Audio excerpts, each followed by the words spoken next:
Et bonjour mesdames et messieurs, aujourd'hui c'est mon plaisir de vous présenter la première partie de l'interview avec le gouverneur des missionnaires, Monsieur Sanchez. J'espère que cette interview vous plaira.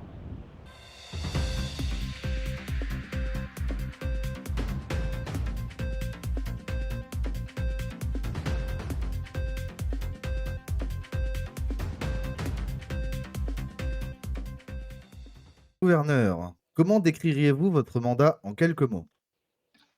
En quelques mots, je dirais que mon mandat a été, au début, très bien, apprécié. Je dirais qu'il a été structuré et qu'il a porté ses fruits et à la fin chaotique. Qu'est-ce qui a été chaotique, Monsieur Sanchez? La démission de plusieurs de mes coéquipiers, le manque de temps, le manque d'énergie de l'équipe et de moi-même. Je porte le fardeau également et puis, un peu tout ça. Est-ce que vous étiez mal préparé à ce mandat peut-être? Non, je ne crois pas que j'ai été mal préparé. Je crois surtout qu'il y a eu des imprévus auxquels je ne m'attendais pas, ce qui m'a un peu forcé à voilà, réagir sur le coup et malheureusement, je n'ai pas su être à la hauteur des attentes. Quelle est votre plus grande fierté après votre passage à la tête du gouvernement? Je dirais que ma plus grande fierté est quand même d'avoir géré plus de dossiers que je pouvais, c'est-à-dire que j'ai donné mon maximum, que je pouvais. Grand bon le fasse aux citoyens s'ils pensent que ce n'était pas suffisant. En revanche, je crois avoir donné tout ce que je pouvais donner. J'ai géré plusieurs dossiers, j'ai ouvert plusieurs entreprises, des holdings, j'ai fait des décrets. Donc en termes généraux, je crois que j'ai fait, la majorité des choses que j'aurais dû faire, heu et voilà. Voilà ma plus grande fierté. Vous avez récemment annoncé votre démission. Pourquoi avoir pris cette décision aujourd'hui, Monsieur Sanchez?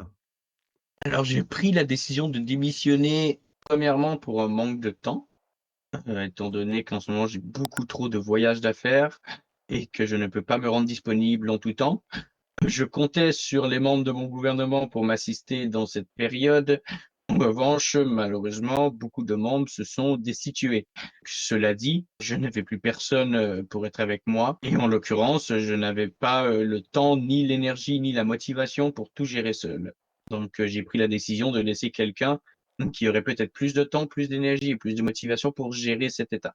Certains observateurs estiment que votre départ est lié aux récentes controverses. Que leur répondez-vous? Alors, je répondrai que absolument pas. Je sais que ça peut paraître comme ça, étant donné que le timing n'était peut-être pas le meilleur, mais je vous assure aujourd'hui que mon départ n'est lié à aucune controverse. S'il n'était que de moi, je serais, resté malgré les controverses, si j'avais eu un gouvernement, plus structuré et plus présent. Comment vous sentez-vous à l'idée de quitter vos fonctions, Monsieur Sanchez? Je me sens neutre. C'est-à-dire un peu plus de précision? Je me sens neutre par rapport au fait que certes, ça m'attriste de ne pas avoir pu finir mon mandat et en même temps, ça me relâche d'une pression qui pesait sur moi étant donné que, comme je vous ai stipulé, je n'avais plus de membre du gouvernement pour m'assister et puis j'étais seul avec très peu de temps pour gérer les dossiers. Est-ce que vous envisagez un jour un retour en politique? Peut-être, mais ce ne sera probablement pas ici, dans cette ville. D'accord, donc vous abandonnez l'État de San Andreas. Je dirais pas que je l'abandonne pour toujours. Je dirais que pour l'instant, je vais prendre du recul.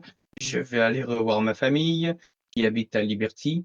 Et puis, peut-être qu'un jour je vais revenir, qui sait? Merci à vous, mesdames et messieurs, d'avoir pu regarder cette première partie d'interview. La suivante sortira dimanche prochain dans la journée. J'ai hâte de pouvoir vous la montrer. Bonne journée, bonne soirée à vous, messieurs, dames.